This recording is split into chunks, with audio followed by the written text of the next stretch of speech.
श्रोते हो नमस्कार.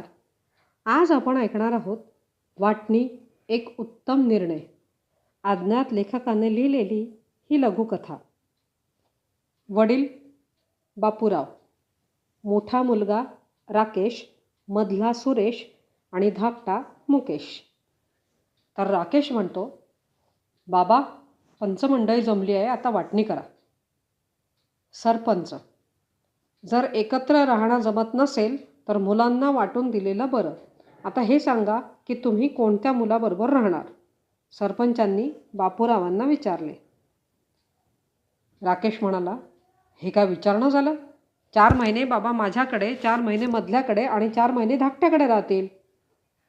सरपंच म्हणाले, चला तर मग निर्णय पक्का झालाय. आता संपत्तीची वाटणी करूया.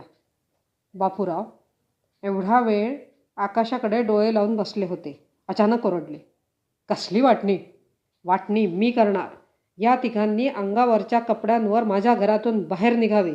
4 महिने आळीपाळीने माझ्या घरी राहायला यावं आणि बाकीच्या महिन्यांची व्यवस्था ज्याची त्याने करावी.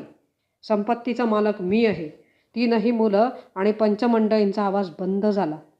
बापूरावनी वाटणीची नवीनच शक्कल लढवून सगळ्या वयस्कर मंडळींचे डोळे उघडले. याला म्हणतात निर्णय. वाटणी पोरांनी नाही, आईबापांनी वाटणी करायची. श्रोते हो, ही लघुकथा आवडली असल्यास कृपया लाईक, कमेंट आणि सबस्क्राईब जरूर करावे. धन्यवाद.